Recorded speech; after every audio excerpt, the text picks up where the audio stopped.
Бүгінгі сіздермен бөлісейін деп отырған тақырыбымыз мынау білім қарсаңында қыркүйектің білім маусымының басталуына байланысты сол білім туралы қозғасақ деп отырмыз.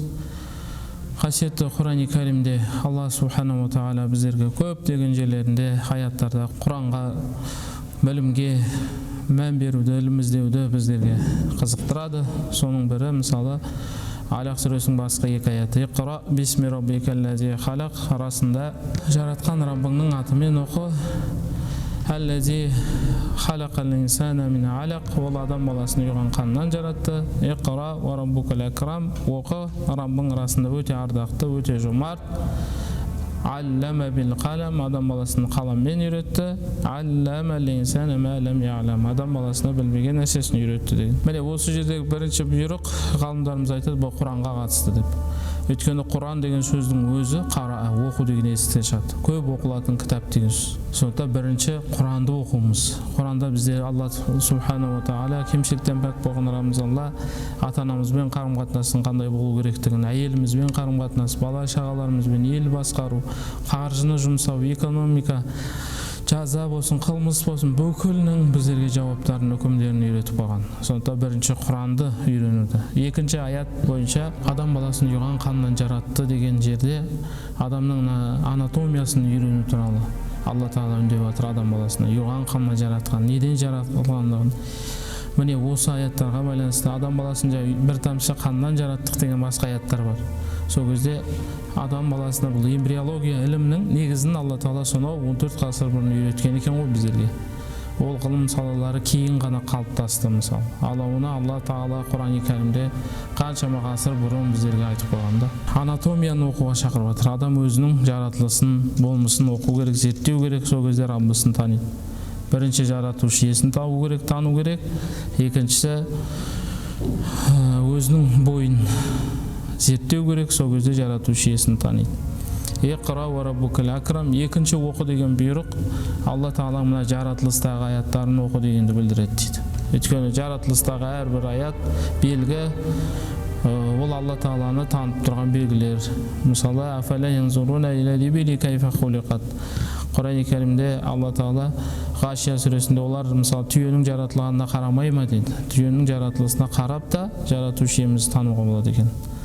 Ол дегеніміз айналадағы жаратылыс тану іліміне Алла Тағала бізді шақырып жатыр үйренуге, жан-жағымызға қарауға, зерттеуге шақырып жатыр. Олар неге түйеге қарамайды? Олар неге таулардың аспанға қарамайды, аспанның қалай тірексіз көтерілгеніне? Олар таулардың қалай жасалғандығына, қалай оларды қазып қылғанымызға неге қарамайды? Жерді қалай олар үшін бесік қып жазып тастағанымызға қарамайды деген бұл аяттардың барлығы Алла Тағаланың біздерге білімге, ойлануға шақырып жатқан аяттар. Міне сол себептен білім алу ол исламымызда Құран-ы Кәрімде парыз. Алла Тағала пайғамбарлардың аузымен біздерге Рабби зидни илмен, Раббым білімді арттыра көр деп сұра деген дұғаны үйретеді. Дүниені басқа нәрсені сұратпайды, тек білімді арттыр деп айтты. Сондықтан пайғамбарлардың қалдырған мирасы ол ілім, білім. Ол кісілер біздерге алтын, дүние, дирхам, динар қалдырған жоқ, бірақ аттарына үлкен ілім қалдырды. Ол шариғат ілімі. Ол шариғат ілімімізді терең меңгеруге шақырады Алла Тағала.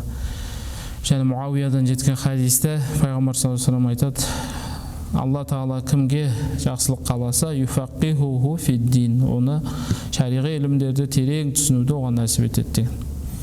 Міне сол себептен пайғамбар саллаллаху алейхи ва саллям басқа бір хадисінде немесе біздерге мына дүние Алла Тағаланың батасын, алғысын алмаған дейді.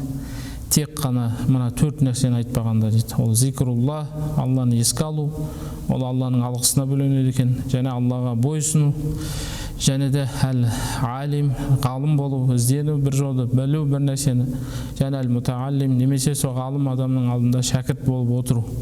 Осы 4 нәрсені айтпағанда мына дүние Алла Тағаланың алдында Алланың батасын алмаған дейді. Керісінше қарғысын алғанда. Сондықтан батасын алған нәрсе осы 4 екен, Алла риза болатын. Сондықтан ілім жолында, білім жолында жүруіміз керек. Және де Алла Субхану ва Тағала ілім дегенде ол бірінші шариғи іліміміз, Құранымыз терең меңгеруге тиісті. Одан кейінгі мына жаратылыстану ілімдерінің барлығын меңгеруге шақырады. Оның біріншісі жаңа айтып кеттім. Алла Тағала жаңағы адам баласын көрген қаннан жараттық деді ғой. Бұл деген анатомияны оқуға шақырып жатыр деген сөз Алла Тағала. Ал жаңа түйеге қарамай ма, аспанға қарамай ма деген бұл биологияны, географияны оқуға шақырып жатыр ғой. Немесе жаңағы тағы бір аяттарда Афалам ясиру фил арди фанзуру кайфа кана ақибатул муказзибин. Олар жер бетін кезіп, саяхаттап қарамай ма, өздерінен бұрынғы қауымдардың соңы немен аяқталғандығын. Бұл жерде тарихты оқуға шақырып жатыр. Археология зерттеулерге шақырып жатыр Алла Тағала. Әлем тара кайфа фаала раббука биад. Раббыңның ад қауымына не істегенін қарамайсың ба деді. Сәмуд қауымына, ад қауымына. Ол қауымдарды неге сөз қылады? Солардың тастап кеткен артындағы, олардың өмір сүрген жерлеріне қарап, мына жерде мықты кезінде қауымдар болған, бізден де күшті адамдар болған, үлкен өркениет болған, бірақ солардың бәрі Аллаға бойұсынбағандықтан, Аллаға иман келтірмегендіктен, ақыретке иман келтірмегендіктен Алла Тағала тарапынан жойылғандығы біздерге иманымызды жаңарта, тәубаға келуімізге, жақсылыққа қарай ұмтылуымызға шақыратын нәрселер. Бұл арқылы Алла Тағала археологияны зерттеуге шақырып отыр, тарихты оқуға шақырып отыр. Немесе астрономияға оқуға қаншама аяттар, мысалы Шәмс сүресі айтылады. Ол күнді айтып отыр Алла Тағала. Күн және күннің оның жарығымен ант етемін дейді. Жарықты сөз қылады. Сол бір ғасырда айтып кеткен күннің жарығын. Ол жарықтың жылдамдығы қазіргі заманда ең үлкен жылдамдығы екендігі дәлелденіп отыр ғой ғылымда. Мысалы 1 секундта 3000 километрден астам жерді жүреді 1 секундта. Міне сондай ілімді Алла Тағала біздерге айтып қойды. Ләйлі сүресі бар, Шәмс сүресі, Фәжр сүресі бар, Буруж сүресі бар, Тарих сүресі бар, Қалам, Қамар сүрелері бар. Мұның барлығы жаңағы Нахл сүресі бар, Құмырсқа, Ара сүресі бар. Мұның барлығы біздің жаратылыс жан-жағымызға қарап, осылардың бәрін зерттеу керектігімізді Алла Тағала біздерге нұсқап тұр ғой.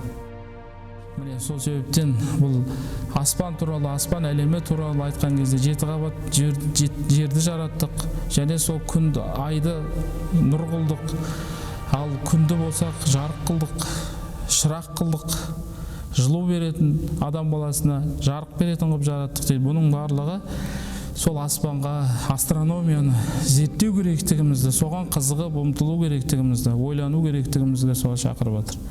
Міне сондықтан исламымызда, дінімізде білім алу ол парыз, ойлану да парыз. Құран-ы Кәрімде Алла Тағала көптеген аяттарда "Уәмән нуаммирху нунаккисху фил халқи афала яқилун". Егер адам баласына біз өмір беретін болсақ, дейді, оның болмысын кемсіте береміз дейді. Кәртейе береді. Осының өзінде ойланып қараған адамдар үшін ақыл иелері үшін белгілер бар деген. Міне оқу, іздену, ақылға салу, ойлану осы аяттар арқылы дінімізде парыз екендігі белгілі. Немесе Жасия сүресінде Алла Субхана Тағала айтады: "Хуаллаху лази саххара лахумул бахра". Алла Тағала ғой сендерге теңізді бағындырып қойды дейді. Теңізді бағындырып қойды. Сол теңізді зерттеу керектігімізді. Немесе Рахман сүресінде Алла Тағала айтады: "Теңізді екіге бөлдік. Bir жағы тұщы, bir жағы ащы. Екеуі араласпайтындығын айтты". Оны зерттеді, қанша ғалымдар зерттеп, исламға, иманға келіп жатыр. Оның өзі теңізді зерттеу керектігімізді, сол теңіздің астындағы біз білмейтін ғажайыптарды шығару керектігімізді, сол жаңа теңізде жүретін кемелерді ойлап табу керектігімізді біздерге нұсқап жатыр. Хуаллази саххара лахумул бахра. Ол Алла ғой сендерге теңізді бағындырған дейді. Литажрия фихал фулка. Ол теңізде сендер қайықпен жүресіңдер. Валитабтау мин фадли. Сол Алланың кеңшілігінен ризық іздейсіңдер кемемен. Міне осының өзінде Алланың құдіретін ойланған қауымдар үшін танытатын белгілер бар деген. Міне сол себептен Нұх пайғамбар кеме жасаған болса кезінде, ол үлкен пайғамбар бола тұра, бірақ Алла Тағала ол кісіге кеме жасау технологиясын үйретті, қолынан келді. Қару жарақ жасауына мысалы Дәуд пайғамбардың қолынан келген. Сол сияқты Нұх пайғамбарға кеме жасауды үйретті. Сол себептен бұл теңізді бағындырған кезде Алла Тағала сол теңіздің үстінде жүзетін кемені біздерге ойлап табуға соған шақырып жатыр. Сол кеме арқылы адамдар құрлықпен құрлық қатынайды, сауда саттық жасайды, сол жерде балық аулайды, өмір сүреді, сөйтіп ол жерде өмір өркениет қалыптасады. Егер ол кеме болмаса, даму болмайды ғой теңізде. Сол сияқты аспан мен жерді де меңгерген кезде олар аспандарды да сендерге бағындырып тастадық, көкті де бағындырып тастадық. Немесе жаңа аспанда ұшып жүрген құсқа қарамайсыңдар ма дейді. Олар бір жерде қалықтап тұрады. Ол қалықтап тұрғанда кім ұстап тұр дейді оны? Раббысы ұстап тұр дейді. Міне сол құсқа қарап арқылы мысалы ұшу техникаларын жасаған, самолет, вертолет, тікұшақ болсын, сол құсқа қарап жасалды оның бәрі. Алла Тағала осыны жасаңдар деп отыр. Самолет, техника, теңізде жүретін, құрлықта жүретін, аспанда жүретін барлық техниканы өздерің меңгеріңдер, ойлап табыңдар, жасаңдар, өсіңдер, өркендеңдер. Міне осы аяттардың барлығы соған шақырып жатқан аяттар бұл. Адамның жаратылысы туралы терең қозғап сөйлейді. Біз адам баласын бірінші топырақтан жараттық дейді. Топырақтан кейін бір тамшы су қылдық, бір тамшы судан ұйыған қанға айналдырдық. Ұйыған қаннан бір тілім ет қылдық, бір тілім еттен оны сүйек жараттық, сол сүйекті етпен қаптадық деген мысалы Хадж сүресінде. Міне осының өзі адамның жаратылысын, биологияны, эмбриологияны оқып зерттеуге Алла Тағаланың үндеп жатқандығы. Сондықтан білімнің атасы ол дініміз. Біздер ғайып, Алла Тағаланың ғайыптан уәде еткен аяттарына иман келтіреміз. Ал іс жүзінде дәлелдеуге болатын, тәжірибе жасауға болатын ілім салаларын тәжірибе лаборатория арқылы іс жүзінде онымен айналысып, жаңа бір технологиялар ойлап табуымызға әбден болады. Мысалы, дінімізде ең үлкен медицина саласында үлес қосқан мысалы Ибн Синаны білеміз. Ибн Синаның Қанун деген кітабы осы 19 ғасырға дейін Европа мемлекеттерінің үлкен университеттерінде оқылып келген сол кісінің кітабы. Ол кісі ең алғаш инфекция туралы сөйлеген адам. Инфекциолог, ең алғаш инфекция ғылымында ең алғашқы негізін қалаған адам Ибн Сина. Өйткені ол кісі сол Қанун кітабында мысалы адамның көзіне көрінбейтін су арқылы, ауа арқылы да неше түрлі аурулардың тарайтындығын айтып кеткен. Ең алғаш мысалы адамның инсульттың неден болатындығын ол кісі айтып кеткен. Адамның қан тамырларына қанның ұйып, сол тамырлардың жарылуынан болатындығын, инсульт туралы, ең алғаш инфекция туралы айтқан ғалым сол Ибн Сина болған. Міне тағы алгебра мысалы Жабир ибн Хайянның атымен аталған, ол үлкен мұсылман ғалым болған. Жабир ол кісі осы математика саласына, алгебра саласына үлкен еңбек қалдырып, сол кісінің атымен аталған деген көзқараста бар. Алгебра деген сол Жабир ибн Хайянның атымен аталған. Және әл-илмул мирас, нисфул илм деген пайғамбарымыздың хадисі бар. Расында мирас ілімі ол ілімнің жартысы деген. Ал мирас деп отырған ол толық математика бұл жерде. Күйеуі қайтыс болса, әйеліне мысалы баласы болса 4-тен 1 береді, баласы жоқ болса, баласы болмаса 8-ден 1 береді, баласы болса 4-тен 1 беріледі деген сияқты ол жерде барлық жай бөлшек, ондық бөлшектердің барлығы сол математика, сол мирас ілімінде Алла Тағала Ниса сүресінде көрсетіп қойған аяттардың негізінде үлкен математика ілімі қалыптасқан. Міне сол математика ілімінің дамуына үлес қосқан Жабир ибн Хайян, Ибн Сина, Әл-Бируни, мысалы ислам философ ғалымдары жердің домалақ екендігін, ал 19-ші, 17-ші, 15-ші ғасырларда мысалы Европа ғалымдары Галилео болсын, мысалы олар жердің домалақтығын айтқан кезде оларды шіркеу дарға асып өлтіріп атты. Ал ислам ғалымдары 19-ші, 10-ші ғасырларда оның бәрін дәлелдеп кеткен.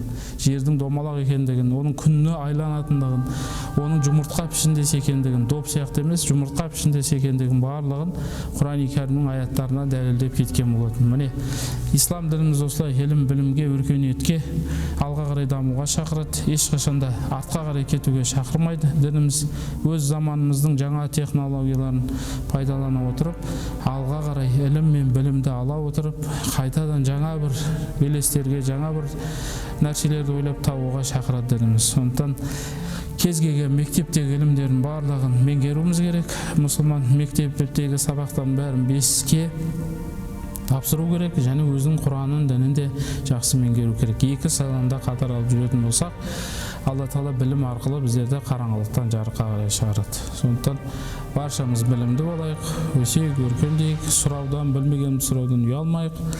Өйткені білмегенді сұрау ол ұялу жерде ұялу жоқ.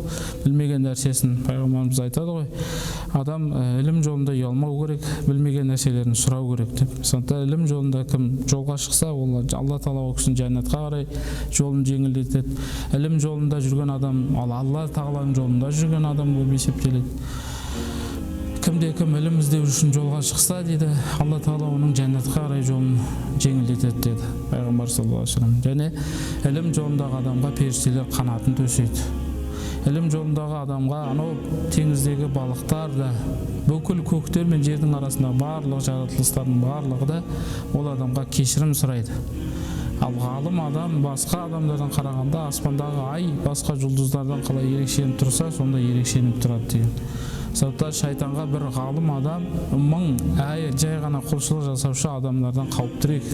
Өйткені ғалым адам ол біледі ненің қай жерде қалай бұзылатындығын. Сондықтан намаз оқысақ та, үй салсақ та, кез келген нәрсе бір істейтін болсақ, бірінші ілім керек. Оның жоспары жасалады, сызылады, өлшенеді. Барлық нәрсенің алдында бірінші ілім тұрады. Ілімсіз еш нәрсе жасалмайды. Сондықтан ілім арқылы ғана өсіп өркендей аламыз.